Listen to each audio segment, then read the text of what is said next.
Welcome to V news Telangana. ముందుగా headlines. Nampally రాష్ట్ర కార్యాలయంలో చలో అసెంబ్లీ పోస్టర్ ఆవిష్కరణ.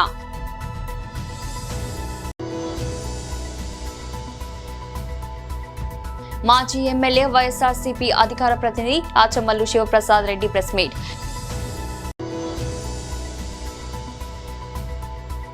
తెలంగాణ భవన్లో మీడియాతో మాట్లాడుతున్న BRS working president KTR.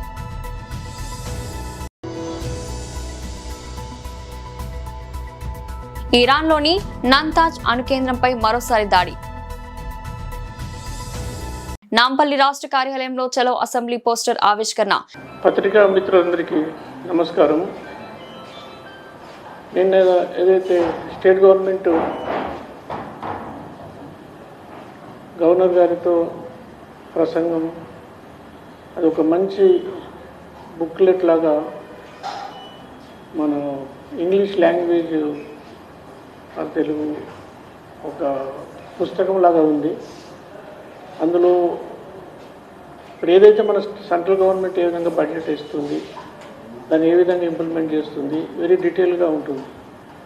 State government ఇచ్చిన ప్రసంగంలో పెట్టిన పథకాలు, ఆ పథకాలు ఏది కూడా సరిగా ఇంప్లిమెంటేషన్ కావట్లేదు.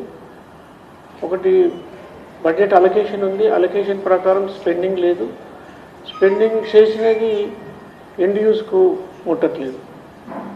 తర్వాత బడ్జెట్కు స్పెండింగ్కు చాలా వ్యత్యాసం ఉంది.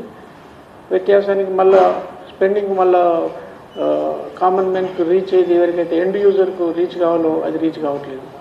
అదేవిధంగా నిన్న బడ్జెట్ కూడా ప్రసంగం 2 గంటలు ప్రసంగం అయింది. బడ్జెట్ ప్రవేశపెట్టారు.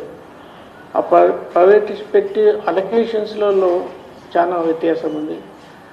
స్పెషల్గా విద్యారంగానికి మేము బీజేపీ పార్టీ తరఫున ఎప్పుడు కూడా 15% బడ్జెట్లో అలొకేషన్ ఉండాలని కోరుతున్నాము. చాలా రోజుల నుంచి ప్రెస్ మీటింగ్లో కానీ తర్వాత రిప్రజెంటేషన్స్ కూడా ఇచ్చాము. అయితే ఫైనల్గా ఇప్పుడు 8% అలొకేట్ అయింది. వేరే స్టేట్ ఎక్కడైతే బీజేపీ రూల్ స్టేట్స్ అన్నిట్లో కూడా 14% to 18% ఉంది. కాబట్టి అదేవిధంగా విద్యా రంగం, మన హెల్త్, సొసైటీకి మెయిన్ 2 ఇంపార్టెంట్: విద్య, ఆరోగ్యము, వ్యవసాయం. వ్యవసాయ రంగాన్ని కూడా రైతులకు ఇచ్చిన హామీలు కానీ, లేకుంటే వాళ్ళ పిఎం ఫసల్ బీమా కానీ ఏ స్కీమ్స్ కూడా ఇంప్లిమెంట్ అయ్యట్లేదు. అయితే గవర్నమెంట్ ఆఫ్ ఇండియాకి వెళ్ళి వాళ్ళు గొప్పగా చెప్పింది ఏమిందంటే, పాత గవర్నమెంట్ ఒక 6,000 crores వరకు వాళ్ళు డబ్బులు తీసుకురాలేదు, కాబట్టి అది మేము పర్సూ చేసి ఆ 6,000 crores తెచ్చుకున్నామని చెప్పారు. అంటే స్టేట్ గవర్నమెంట్ మొత్తం సెంట్రల్ గవర్నమెంట్ మీద డిపెండ్ అవుతుంది. సెంట్రల్ గవర్నమెంట్ స్కీమ్స్ కింద వచ్చే డబ్బులు వస్తున్నాయి, కానీ సెంట్రల్ గవర్నమెంట్కి వచ్చిన స్కీమ్స్ను సెంట్రల్ గవర్నమెంట్ డబ్బులు అని చెప్పట్లేదు. ఆ స్కీమ్స్ అన్ని వాళ్ళే చేసుకున్నట్టుగా చెప్తున్నారు. మాజీ ఎమ్మెల్యే వైఎస్ఆర్సీపీ అధికార ప్రతినిధులు రాచమల్లు శివప్రసాద్ రెడ్డి ప్రెస్ మీట్. ఇది ఎవరు చేసిండారు? నోటరీ చేసినారు. విజయమ్మ గారు ఇచ్చినటువంటి స్టేట్మెంటుకు నోటరీ అంటే ప్రజలను ఇంకా గొప్పగా నమ్మించాలనే తాపత్రయం. స్టాంప్ వేసి చెప్పినామంటాం చూడి, అట్లే విజయమ్మ గారు, గౌరవనీయులైనటువంటి విజయమ్మ గారు స్టాంప్ వేసి చెప్పినారు అని చెప్పేదానికి ఈ పేపరు. ఇది కూడా తెలుగుదేశం పార్టీకి సంబంధించిన సోషల్ మీడియా గ్రూప్స్లో మొట్టమొదట వస్తుంది. అన్ని మీడియా ఛానల్స్లో రాలే, మొట్టమొదట టీడీపీ సోషల్ మీడియా గ్రూపులో వస్తుంది. దీన్ని బట్టి అర్థమవుతుంది స్క్రిప్ట్ ఎక్కడ తయారవుతుంది, ఎవరు రాస్తున్నారు, షర్మిలమ్మకు ఎవరు పంపిస్తున్నారు, షర్మిలమ్మ వాళ్ళ తల్లిగారి పేరు ఎటువంటి ఒత్తిడి చేస్తుంది. మీరు సారాంశం ఏంటంటే కన్నా, విజయమ్మ గారు ఈరోజు చేసిన ఈ సారాంశం వారి మాటల్లో, రాజశేఖర రెడ్డి గారికి సంబంధించినటువంటి ఆస్తుల పంపకం జరగలేదు. ఇది మొదటి మాట ఆమె చెప్పినది. రెండవది, జగన్మోహన్ రెడ్డి గారు MOU రాసినాడు, ఆ రాసిన ప్రకారం ఆస్తులన్నీ కూడా షర్మిలమ్మకు చెందాలా. 236 కోట్ల రూపాయలు జగన్మోహన్ రెడ్డి గారి చెల్లెలికి మమకారంతో, ప్రేమతో ఉచితంగా ఇచ్చినాడని చెప్పి నేను మాట్లాడితే అది ఉచితం కాదు, డివిడెండ్ మాత్రమే అని చెప్పింది. అంటే ఆమెకు రావాల్సిన దాంట్లోకి జమ మాత్రమే అని చెప్పి ఒక మాట మాట్లాడింది. మరొకటి బాధ కలిగించే అంశము, మేనల్లుడికి మేనకోడలకు అంటే షర్మిలమ్మ కుమారునికి కూతురుకు జగన్మోహన్ రెడ్డి గారు తీవ్రమైనటువంటి అన్యాయం చేసినాడనే మాట నాకే బాధ కలుగుతుంది. అంటే ఒకవేళ నిజంగా ఎవరైనా మీ మాటలు నమ్మితే మీ బిడ్డను మీ కుమారుణ్ణి ఏ విధంగా భావిస్తారు తల్లి? ఇంత అన్యాయస్తురా జగన్మోహన్ రెడ్డి అని చెప్పి మీ మాటలు నమ్మితే అనుకోరా? ఈ రాష్ట్రానికి మాజీ ముఖ్యమంత్రి నీ కుమారుడు, రాజశేఖర రెడ్డి కుమారుడు, ఈ రాష్ట్ర మాజీ ముఖ్యమంత్రి, ఇంకా 2-3 దఫాలు ముఖ్యమంత్రి అయ్యే ప్రజాభిమానం కలిగినటువంటి నాయకుడు నీ బిడ్డ. అట్లాంటి మనిషిని నీ బిడ్డను పట్టుకొని నీ కుమారుని పట్టుకొని షర్మిలమ్మను ప్రొటెక్ట్ చేసే క్రమంలో ఆమెను కాపాడే ప్రయత్నంలో భాగంగా నీ కుమారుని యొక్క గౌరవాన్ని మర్యాదను ఈ ఆంధ్రప్రదేశ్ రాష్ట్రంలోనూ తెలంగాణ రాష్ట్రంలోనూ దిగువ స్థాయికి తీసుకుపోయే స్థాయికి మీరు మాట్లాడుతున్నారంటే మాకు బాధ కలగదమ్మా. ఇంకొక మాట కూడా మాట్లాడినారు ఆ తల్లి, గోబెల్స్ ప్రచారం చేయడానికి మీరెవరు? నన్ను కావచ్చు, నాలాంటి వాళ్ళు ఎవరైనా. మేము గోబెల్స్ ప్రచారం చేయడం లేదు తల్లి, సత్యాన్ని చెప్పే ప్రయత్నం చేస్తున్నాం. మా నాయకుని యొక్క వ్యక్తిత్వ హననం నుంచి కాపాడే ప్రయత్నం చేస్తున్నాం. తెలంగాణ భవన్లో మీడియాతో మాట్లాడుతున్న బీఆర్ఎస్ వర్కింగ్ ప్రెసిడెంట్ కేటీఆర్ గంటన్నరగా సమావేశం చేయడం జరిగింది. పెద్దలు మాజీ పార్లమెంట్ సభ్యులు న్యాయవాది వినోద్ కుమార్ గారు, గౌరవ ఎమ్మెల్సీ డాక్టర్ శ్రవణ్ గారు, వారు కూడా న్యాయవాది, అట్లాగే మరి మా సోమా భరత్ గారు, మోహన్ రావు గారు, మాజీ advocate general Shri BS Prasad గారు, వీరందరితో కూడా ఇప్పటిదాకా సమావేశం కావడం జరిగింది ఏమంటే, మరి కోటి కోసం కూటి తిప్పలు అంటారు కదా, అట్లాగే కాంగ్రెస్ వాళ్ళవి మాత్రం ఓటు కోసం కోటి మోసాలు అన్నట్టుగా వ్యవహారం నడుస్తూ ఉంది. ప్రజల నుంచి ఒక ఓటు రాబట్టడానికి 6 గ్యారంటీలు, 13 డిక్లరేషన్లు, 420 హామీలు అడ్డగోలుగా ఇచ్చిన కాంగ్రెస్ పార్టీ వల వేసి ఓట్లు పట్టి ఓట్లు కొల్లగొట్టి మరి గ్యారంటీల గారడీ చేసి టోకున మొత్తం 4 కోట్ల మందికి టోపీ పెట్టారు. అందుకే మేమేమనుకున్నామంటే, మరి మీకు కొన్ని వాస్తవాలు చూపెట్టాలి, ఆ తర్వాత లీగల్ సెల్ మీటింగ్ ఎందుకు పెట్టుకున్నాము ఇవన్నీ కూడా చెప్పాలని చెప్పి అనుకున్నాం. ఒక్కసారి మీకు ముందు 2 వీడియోలు నేను ప్లే చేస్తాను. ఒక వీడియోనేమో మన గౌరవ ముఖ్యమంత్రి రేవంత్ రెడ్డి గారు పదవీ బాధ్యతలు లాల్ బహదూర్ స్టేడియంలో డిసెంబర్ 7, 2023 నాడు చేపట్టారు. చేపట్టిన రోజు వారు పెట్టిన తొలి సంతకం సంబంధించిన ఫైల్ ఇది. ఫుల్ స్క్రీన్ చేయి. ధన్యవాదాలు.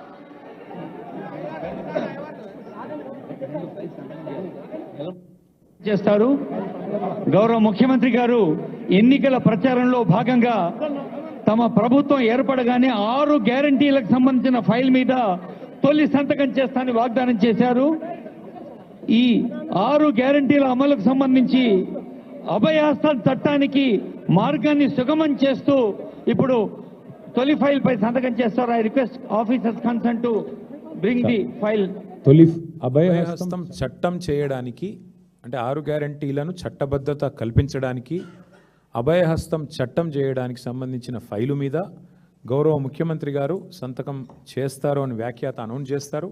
తర్వాత ముఖ్యమంత్రి గారు సంతకం పెడుతూ ఫోటోలకు పోజ్ ఇచ్చారు, వీడియోగ్రాఫర్లకు పోజ్ ఇచ్చారు, అల్టిమేట్గా సంతకం పెట్టారు. తర్వాత రెండో కరెక్ట్గా ఇదేమో డిసెంబర్ 7, 2023 ప్రమాణ స్వీకారం చేసిన మొదటి రోజు అదే వేదిక మీద అభయహస్తం అనే చట్టానికి సంబంధించిన ఫైల్ పైన సంతకం పెట్టారు. ఇక రెండవది కరెక్ట్గా వారం రోజుల తర్వాత గవర్నర్ గారు ఉభయ సభలను ఉద్దేశించి, ఆనాటి రాష్ట్ర గవర్నర్ తమిళిసై సౌందరరాజన్ గారు ఉభయ సభలను ఉద్దేశించి చేసిన ప్రసంగం ఇదే విషయానికి సంబంధించి ఇప్పుడు మీరు వింటారు. ఇరాన్లోని నంతాజ్ అణుశుద్ధి కేంద్రంపై అమెరికా, ఇజ్రాయెల్ మరోసారి దాడులు చేశాయి. ఈ మేరకు స్థానిక మీడియా వెల్లడించింది. అణుశుద్ధి కేంద్రంపై వైమానిక దాడులు జరిగాయని తస్లీం వార్తా సంస్థ తెలిపింది. అయితే రేడియో ధార్మిక పదార్థాల లీకేజ్ జరగలేదని, పరిసర ప్రాంతాలు నివాసితులకు ఎలాంటి ప్రమాదం జరగలేదని పేర్కొంది. నంతాజ్ అణుశుద్ధి కర్మాగారంపై ఇజ్రాయెల్, అమెరికా దాడులను ఇరాన్ అణు ఇంధన సంస్థ ఖండించింది. నేరపూరిత చర్యలో భాగంగా నంతాజ్ను లక్ష్యంగా చేసుకున్నారని ఆగ్రహం వ్యక్తం చేసింది. ఈ దాడులు అణ్వస్త్ర వ్యాప్తి నిరోధక ఒప్పందం, ఇతర అణు భద్రత నిబంధనలు, అంతర్జాతీయ చట్టాలను ఉల్లంఘించాయని పేర్కొంది. తాము జరిపిన దాడుల్లో ఇరాన్కు భారీ నష్టం జరిగిందని, ఇక ఆ దేశానికి యురేనియం శుద్ధి, బాలిస్టిక్ క్షిపణుల తయారీ సామర్థ్యం లేదని ఇజ్రాయెల్ ప్రధానమంత్రి బెంజామిన్ నెతన్యాహు ప్రకటించారు. ఈ నెల ప్రారంభంలో కూడా నంతాజ్ అణుశుద్ధి కర్మాగారంపై ఒకసారి దాడి జరిగింది. ముషిరాబాద్ నియోజకవర్గంలో క్రీడా స్ఫూర్తిని పెంపొందించే దిశగా ఘనమైన కార్యక్రమం నిర్వహించబడింది. ప్రధానమంత్రి సంసద్ ఖేల్ మహోత్సవంలో భాగంగా బ్యాడ్మింటన్ టోర్నమెంట్ 2026ను అత్యంత వైభవంగా ప్రారంభించారు. ఈ కార్యక్రమానికి ముఖ్య అతిథిగా రాజ్యసభ సభ్యులు డాక్టర్ కె లక్ష్మణ్ హాజరై టోర్నమెంట్ ప్రారంభించారు. అక్షర స్ఫూర్తి ఫౌండేషన్ ఆధ్వర్యంలో ఈ పోటీలు నిర్వహించబడుతున్నాయి. యువతలో క్రీడల పట్ల ఆసక్తి పెంచడం, వారి ప్రతిభను వెలికితీసి జాతీయ స్థాయికి తీసుకెళ్లడం ఈ కార్యక్రమం ముఖ్య ఉద్దేశమని నిర్వాహకులు తెలిపారు. ఈ సందర్భంగా డాక్టర్ కె లక్ష్మణ్ మాట్లాడుతూ ముషిరాబాద్ పరిధిలోని ప్రతి యువ క్రీడాకారుడు ఈ అవకాశాన్ని సద్వినియోగం చేసుకుని తమ ప్రతిభను నిరూపించుకోవాలని పిలుపునిచ్చారు.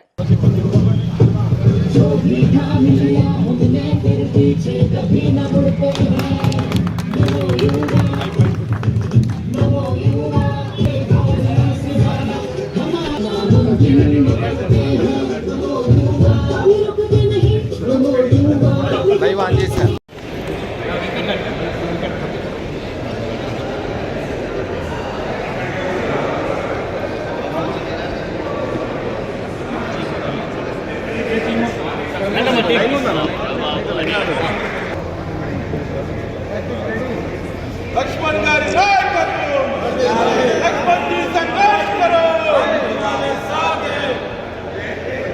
मोदी का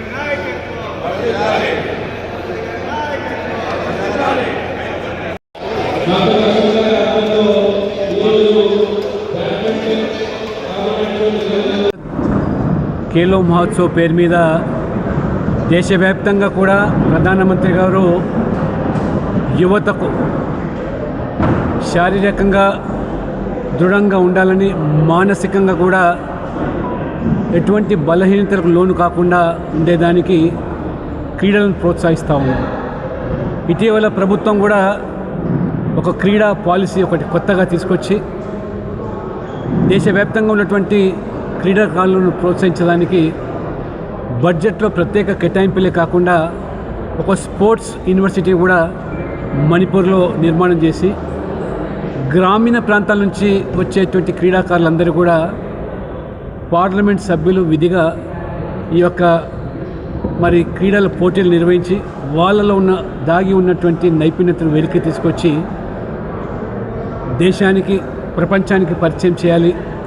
అందుకు ఈ క్రీడా ఉత్సవాలు నిర్వహించాలని చెప్పినప్పుడు మరి ఈరోజు ముషిరాబాద్లో క్రికెట్, ఈరోజు షటిల్ బ్యాడ్మింటను, భువనగిరి పార్లమెంట్లో కబడ్డీ, ఖోఖో, క్రికెట్, వాలీబాల్ కొన్ని వేల మంది యువకులు ఇందులో భాగస్వాములు అవుతున్నారు.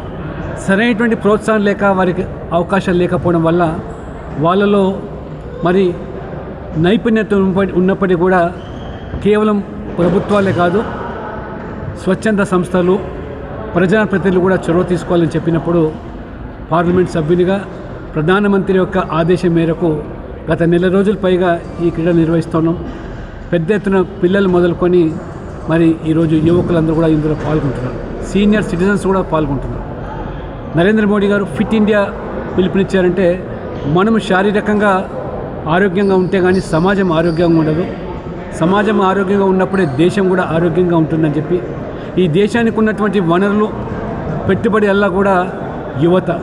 ప్రపంచంలో ఏ దేశానికి లేనటువంటి యువ వనరులు మన దేశానికి ఉన్నాయి కాబట్టి వారు ఈరోజు పెడదారిన పడుతున్నారు. చాలా సందర్భాల్లో క్రీడల పట్ల ఆసక్తి లేకపోవడం వల్ల ఏ రకంగా ఇవాళ మత్తు పదార్థాలకు, మద్య పానీయాలకు బానిసలు అవుతున్నారు.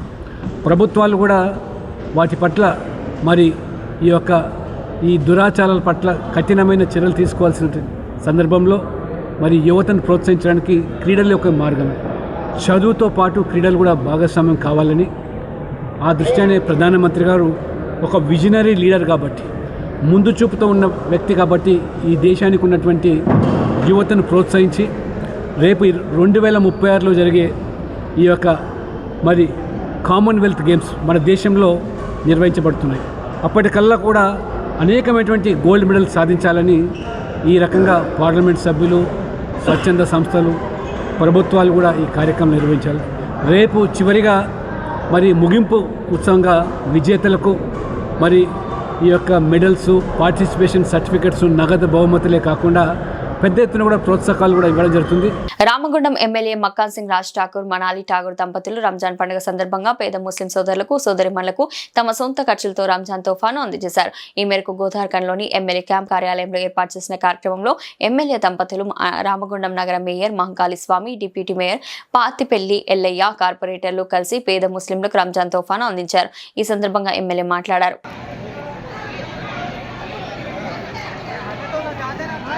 हमारे मेयर साहब बता रहे थे ये राज ठाकुर साहब का पर्सनल फैमिली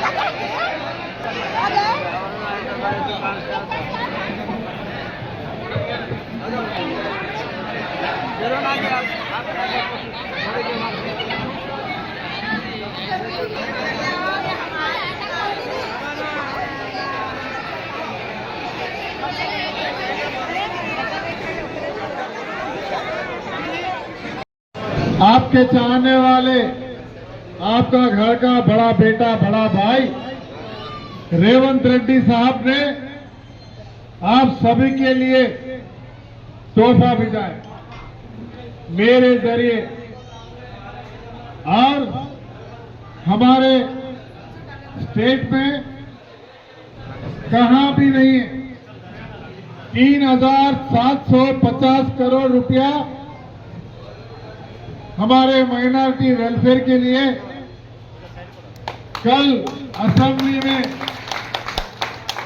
रेवंत रेड्डी साहब, भट्टी विक्रमार्का साहब, पूरा कैबिनेट श्रीधर बाबू साहब के साथ आपका वेलफेयर के लिए, माइनॉरिटियों के ताकत बढ़ाने के लिए, माइनॉरिटी गरीबों को साथ देने के लिए, माइनॉरिटी नौजवानों को पढ़ाने के लिए, माइनॉरिटी महिला लोगों को 4,700 मशीना देकर, उनको ट्रेनिंग देकर, सिखाकर, उनके खुद के काम बिजनेस कर अपना परिवार को संभालने के लिए लगभग 5,000 मशीन भी दिए कपड़े सीने वाले।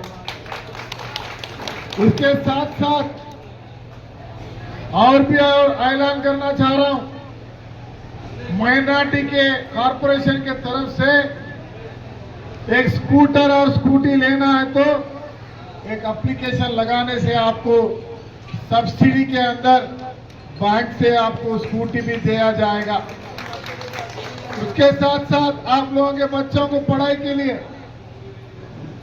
ऊपर पढ़ाई के लिए कोई शहर से छोड़कर दूसरा देश को जाना है, अच्छी पढ़ाई पढ़ना है, तो उनके लिए स्कॉलरशिप के लिए भी ये बजट में उनको फायदा करने का सोच लाए।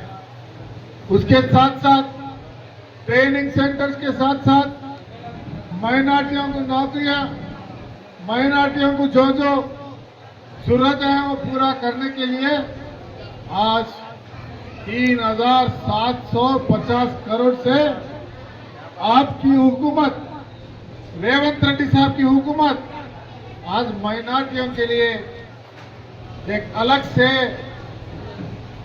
हमारे लिए एक बजट ऐलान करना हम सबके लिए खुशी की बात है। मैं तहे दिल से शुक्रिया अदा कर रहा हूं। कोई भी कभी भी कहां भी दुनिया में नहीं सोचे उस तरह आज रेवंत रेड्डी साहब सोचते हुए आगे बढ़ते जा रहे हैं। हमारी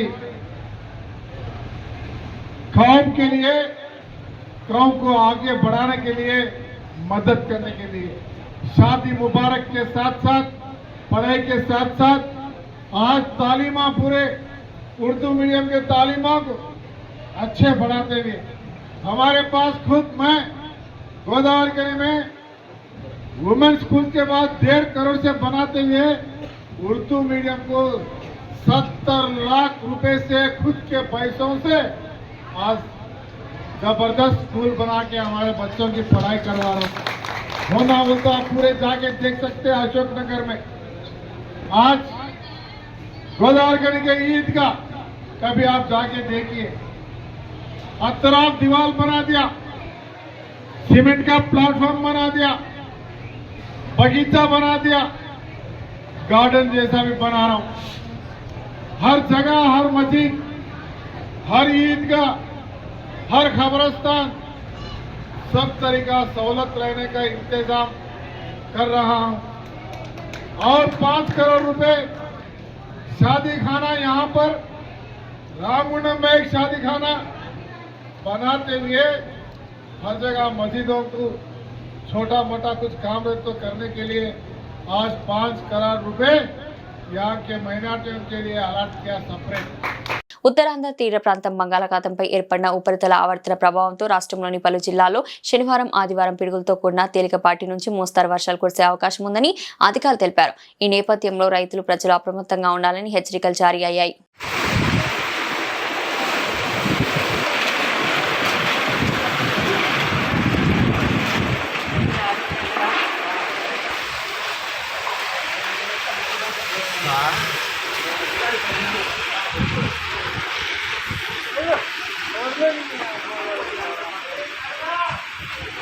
ಏನು ఒకరు కంపెనీ మొదలైంది డాబాలో నేను అప్పట్లేగా అయ్యో చెప్పలేని తీసి వర్షం పెడతావా.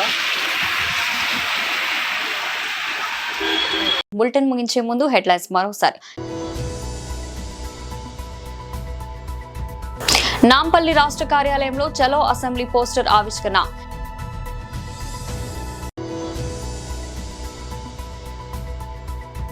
మాజీ ఎమ్మెల్యే వైఎస్ఆర్సీపీ అధికార ప్రతినిధి ఆచమల్లు శివప్రసాద్ రెడ్డి ప్రెస్ మీట్.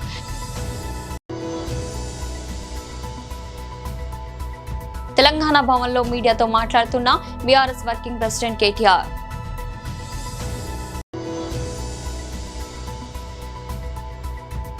ఇరాన్లోని నంతాజ్ అణు కేంద్రంపై మరోసారి దాడి.